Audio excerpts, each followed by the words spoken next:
regardez, comme nous étions en train de chanter dans ce chant, et ce chant peut-être a un langage que des fois les personnes ne comprennent pas ou peuvent ne pas comprendre l'expression quand on veut dire, parce qu'elle est traduite, quand on veut dire ouvrir main.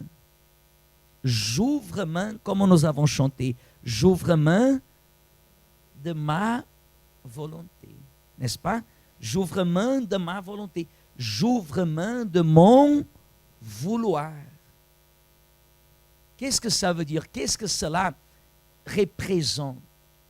Représente l'attitude de la personne qui, elle cède. Elle cède. Des fois, la personne, elle est attachée à quelque chose, elle s'attache à cette chose. Et elle vit comme ça. Par exemple, des fois, la personne, elle est attachée à son mari.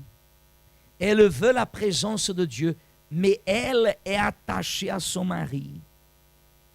Des fois, la personne, elle est attachée à son enfant. L'enfant s'est marié, mais c'est comme si la maman continue toujours à quoi? À le saisir. Des fois, la personne, elle est attachée à son ego, elle est liée à sa vanité. Et quand la personne, elle reste comme ça, regardez le pasteur, elle possède sa vie, elle possède son vouloir, et elle s'accroche à cette chose-là, Dieu ne peut pas agir. Amen. Dieu ne peut pas agir. Quand on dit « j'ouvre main de mon vouloir », c'est-à-dire ce n'est plus mon vouloir qui agit en moi. Je laisse partir mon vouloir pour accomplir quoi? Ton vouloir. Comprenez l'expression? Quand on dit « j'ouvre main de mon vouloir ». J'ouvre main, c'est je laisse mon vouloir. Ce n'est plus mon vouloir. Avant, je vivais accroché, attaché, je vivais lié. Je saisissais ma volonté. Je saisissais ma position. Mais maintenant, je laisse. J'abandonne mon vouloir pour accomplir quoi? Ton vouloir. Et c'est là que la personne, elle comprend mieux ce que nous sommes en train de parler depuis dimanche. Vous voyez que Job, on a parlé de Job, n'est-ce pas, dimanche? Job, il était quelqu'un de fidèle. Oui ou non? Il était un exemple de fidélité. Il était un exemple, regardez le passé, d'intégrité. Job était quelqu'un qui se faisait remarquer d'une façon, je peux dire, noble même, d'une façon extraordinaire. Job, il se faisait remarquer aux yeux de l'Éternel.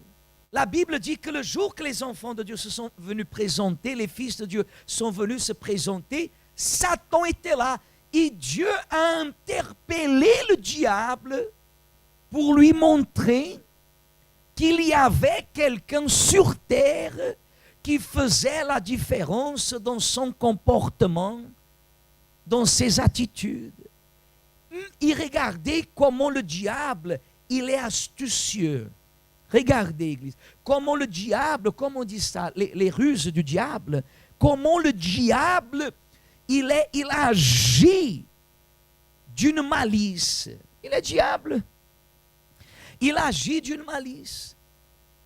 Parce qu'il dit à Dieu, Dieu lui dit, as-tu vu mon serviteur Job? Et le diable lui répond dans les médias. Comme s'il a voulu dire comme ça, oui, je l'ai vu. Et alors?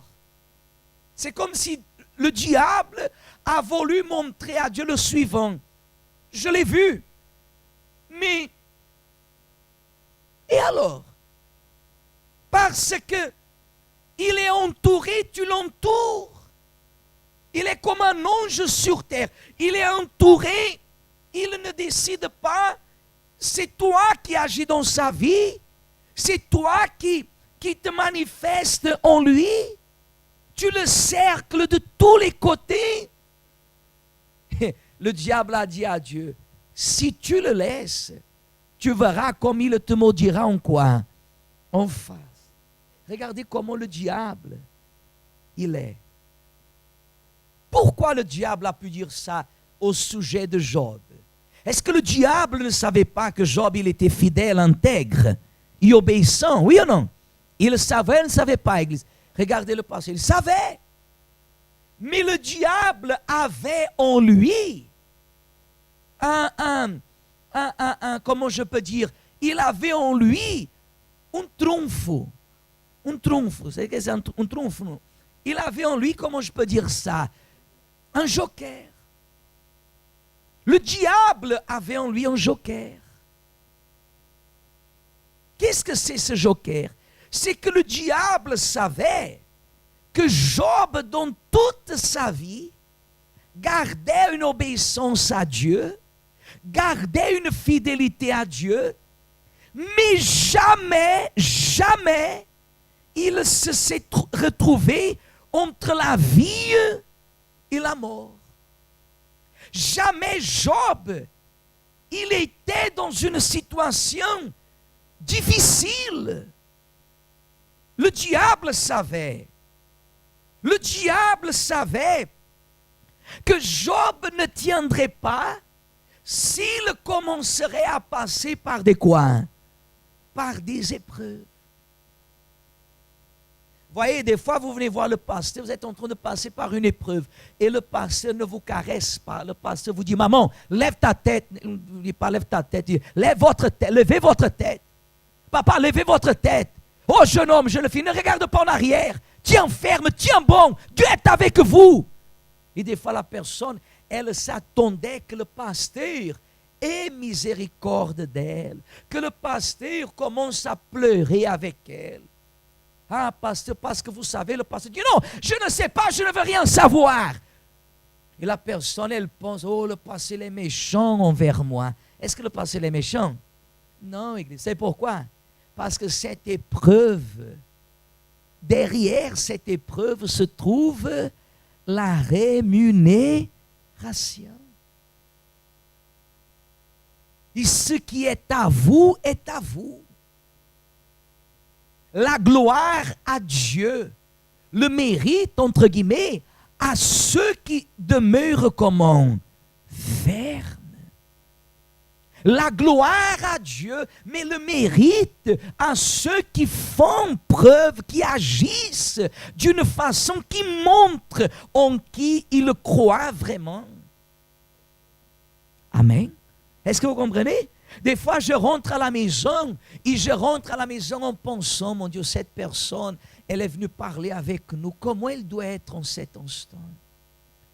Je ne sais pas où elle est, je ne sais pas comment elle vit, je ne sais pas comment est la situation. Je sais que le Seigneur a sa main sur elle, mais mon Dieu, comment elle est en train de vivre? Mais au moment que cette même personne est venue parler avec nous, nous avons été implacables. On a été durs. Pourquoi? Pour qu'elle demeure comment? Ferme. Pour qu'elle demeure ferme. Pour qu'elle résiste. Parce que toute épreuve, elle est individuelle. En ce qui concerne notre vie, personne ne peut vaincre les épreuves que mon épouse ne peut pas vaincre mes épreuves. Moi, je ne peux pas vaincre ces épreuves. Les épreuves sont strictement individuelles. La preuve, qui est celui qui nous sauve, Église? Nous sommes sauvés par qui? par le sang de Jésus, est-ce que Jésus n'aurait pas pu faire appel à 2, 3, 4, 5 anges pour l'aider? Oui ou non? Il aurait pu même appeler une légion, aux 2 légions, aux 12 légions. Mais non, il a préféré assumer et aller jusqu'à la fin. Il a tout supporté. Dieu, ce n'est pas le diable. Des fois, Dieu lui-même, il permet également que nous soyons mis à quoi? À l'épreuve. Il y a des fois, le diable vient nous taquiner. Mais d'autres fois, Dieu, il permet que nous soyons mis à l'épreuve. Pourquoi, pasteur? Parce que les années passent, Église. J'ai déjà vu des personnes rester à l'église 1 an, 2 ans, 5 ans, fermes.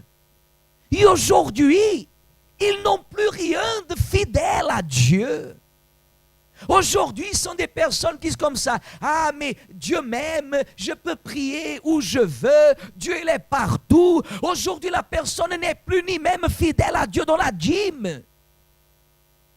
Aujourd'hui, la personne ne lit plus ni même la Bible tous les jours. Au début, quand on lui disait que ça c'était être fanatique, elle recevait cette parole et elle savait. C'est comme si elle disait comme ça, laisse-moi être fanatique alors. Mais je préfère être fanatique et me retrouver à chaque moment auprès de qui? De mon Dieu, que de penser que je suis déjà quelque chose. Et à vrai dire, je suis éloigné de lui. Des fois, Dieu permet que vous et moi, nous passions par des épreuves. Dieu lui-même, il permet au point que vous disiez comme ça, pasteur, ma maman m'a abandonné, ma soeur m'a abandonné, mes amis m'ont abandonné. Au bout de quelques jours, vous allez même vous retrouver en disant comme ça, même à l'église, on m'abandonne. C'est vrai, c'est pas vrai? Oui, les personnes ne vous disent pas, à l'église, on m'a abandonné. Vous savez ce qu'elles disent? Elles disent comme ça, à l'église, l'amour n'existe pas. Vous n'avez jamais entendu dire ça? Ah, parce que l'amour est en train de se refroidir, même parmi les frères. Au bout d'un moment, ce n'est plus les frères. Elle dit au milieu des ouvriers. Au bout d'un moment, ce n'est plus les ouvriers, c'est les pasteurs. Regardez comment sont les choses. Dieu permet que vous soyez seuls. Dieu permet que vous et moi, nous soyons comment? Seuls. Parce que cette épreuve, elle fait partie du plan que Dieu a à notre sujet.